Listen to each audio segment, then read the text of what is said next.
4 years ago, just after getting my degree, I decided it was time to leave my hometown and pursue my career, so I moved to the big city that was 9 hours away from my parents and most of my family. I had no friends there for months, and my starting salary was low, so I came into the company as a trainee. I was very demotivated and missed my family a lot. At some point, I decided to go visit the relatives who lived by the coast, which was 4 to 5 hours away in car. I didn't have a car, and buses were expensive. And my cousin told me that this Facebook group for rides between my city and another city was close to their town, so I went there and found myself a ride with some university students who were a few years younger than me. The day for the trip came by. I met them, and in total there were 5 of us in a wide sedan: a lady who was studying medicine, her boyfriend, a sophomore girl who was friends with them, and a young guy who found their ad on Facebook. It was Friday, and people from this whole region were infamous for drinking extremely often, so inspired by the warnings my cousins gave me, I awkwardly asked them, "Sorry to ask, but none of you have drunk recently or plan to do it on our trip, right?"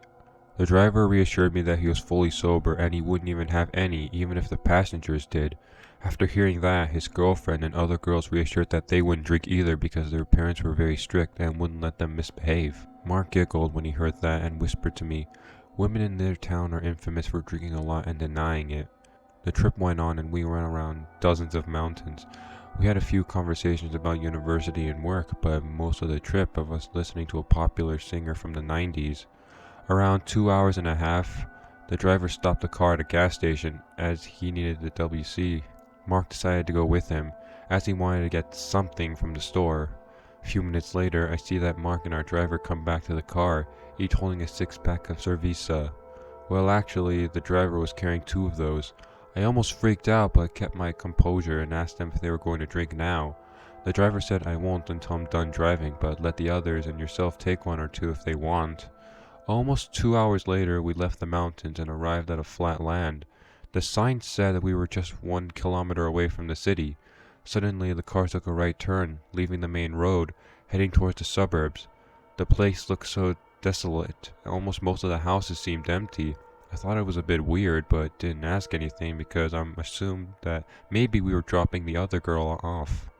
The dude then parked the car in the yard of an abandoned house and said, "We are basically home. Are you guys down for some drinks?"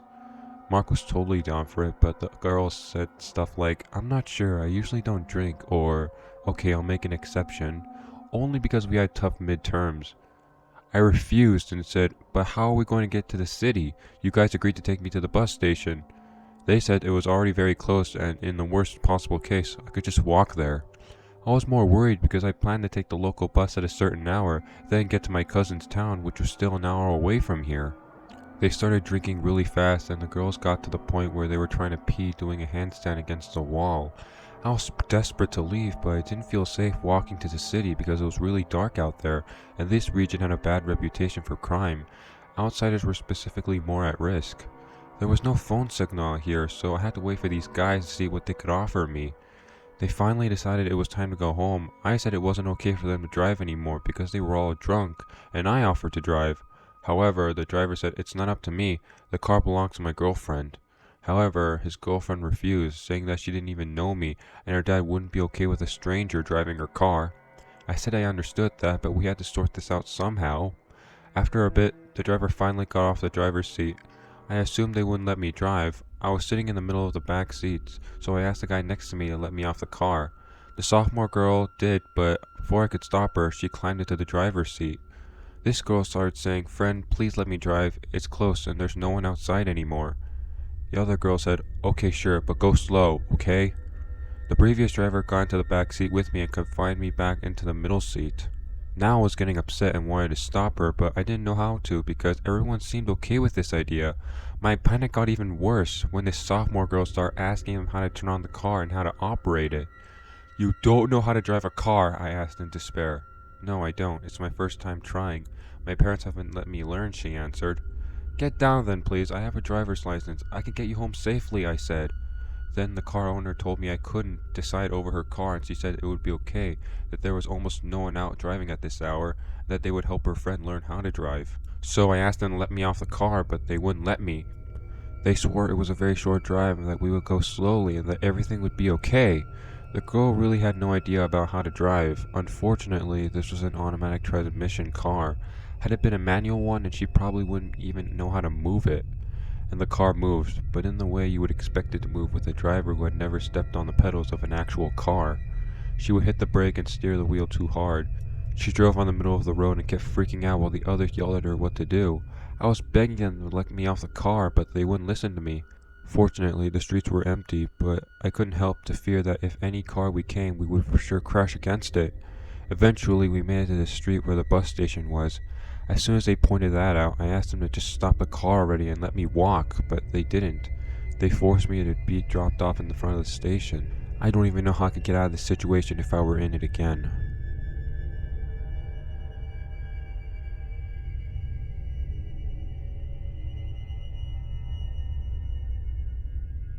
I was working at my first ever job in retail. I was about 20 years old and it was a busy morning, 9 a.m. Somewhere mid-December, hence why it was so busy. I was working at the checkouts as per usual, scanning items, rigging up customers and all that jazz. About an hour into my shift, I was serving an elderly man who just bought a handful of items. After giving him his subtotal, another guy behind him, smelling of booze, stretched out and handing me cash. I kindly told him I wasn't serving him and I was serving the man in front of him. But then I looked down and saw that he was buying some cheap knockoff branded Baileys, some booze, and of course I figured this guy's wasted. Just as I was taking payment from the elderly man, I was planning in my head how I was going to tell the next guy that I can't sell alcohol to him as he's already drunk, as this was my first job and I never encountered this sort of thing before. So I finished serving and now on to the next guy. I look up around in hopes to find another colleague or my manager, but not one in sight or available to help. So I look at the man. Just before I open my mouth, I felt like someone grabbed me a fistful of my hair and something sharp poking me in the back. And of course a man whispers in my ear, which I also smell alcohol in his breath. "Serve my mate," he said. "Now." In complete shock, I said nothing, just scanned the bottle, took the cash, and they were gone. I quickly turned around to my colleague working checkouts behind me, but all they did was look at me and ask if I was okay, completely unaware of what just happened. Then I went for my break. I see my manager pass by, so I rushed over to tell him. I told him what happened, and all he did was laugh because I thought I was joking, but criticized me for selling alcohol to someone under the influence. Whatever that sharp object that was in my back cut me. Before my break, I could feel blood running down my back, and it was sore. Of course, couldn't see blood as my uniform is black. I screamed that it was true and it actually did happen. I even turned around and showed him the mark, but he didn't want to see it and just walked away staring into his phone. Well, I did not return to finish my shift. I snuck out of the store, took a taxi and went home. My mom cleaned my back and dressed it the next morning. She called work to tell them I will not be returning as the manager's actions after I could have been stabbed over a bottle.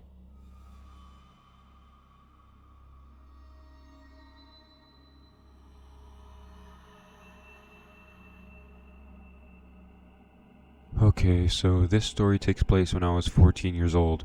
It was late summer and I was coming home from hanging out at the beach with my best friend Mia after her 17th birthday party. When I got off the subway at my stop, I looked at the bus arrival screen. The bus I would normally take home was arriving in an hour. Being a tired 14-year-old girl, I decided to take an alternative bus route home. This was a decision I would later regret. When I got off the bus at the stop, I was about 10 minutes away from my building. My area at night is pretty quiet, not many cars on the streets. As I'm walking up the streets, I hear the sound of an engine nearby. I look over my left shoulder and see a white paneled van rolling up the street. I try to think nothing of it, but when I turn onto my street, the van does too. Now I'm unsettled and start walking faster. This van is driving slowly and it never passes me. When I turn up the long driveway to my building, the van once again turns too. Now I'm really scared. The driveway to my building has an ice rink to the side of it with bright lights, so I walk beside the rink under the bright lights. There are small townhouses on the other side of this driveway. The van catches up to me and stops, so I think maybe this person is lost and trying to ask for directions. So I stop. I stay about 14 feet from the van just in case. I look in the van window to see an older man, starting to bald with black hair and a white t-shirt. I asked if they're lost, and they don't respond. Instead, they try to get me into the van. I say no and start walking, but the van continues to drive slowly, following me. When a red car begins to drive down the driveway, the van drives all the way to the end of the street of the driveway and waits for the red car to turn out before reversing to be beside me again. The man is still trying to get me into the van. I wanted to make a mad dash to my building, but I'm worried he will see where I live, so I keep walking. When another car comes down the driveway, the van does what it did before, to drive to the end and wait for the other car to leave, but this time there was a cab dropping someone off at the townhouses. The cabbie is closing his trunk when he sees me. "Are you okay?" he asks. I tell him how that van had been following me, and every time a car comes, the van would drive to the end and wait for it to leave before following me again. So the cabbie tells me he will get in his car, drive to the end of the driveway, and sit there for a bit so I have enough time to run to my building. I tell him okay and thank him. The van is back in line with me again, so the cabbie gets in his van and drives up to the driveway. The van follows. I look to see two vehicles sitting there. I run up the rest of the driveway into my building's lobby. My heart's racing, and when I get to my apartment, I'm still freaked out. I went into my room and called the cops. While I'm on the phone with the police, I look out my bedroom window and see the van. It's slowly driving around my building, looking for me. Now I'm fully panicking. The cops send officers to sweep the area, but they don't find him. Two officers came to my apartment to get a statement from me. About a week after this happened, the police came back to my apartment. They showed me a photo of the man from the van, and they were able to get this from security cameras on the side of the building. I told them the man was in the photo and was the one that followed me. They told me they found him and that he was never going to bother me again.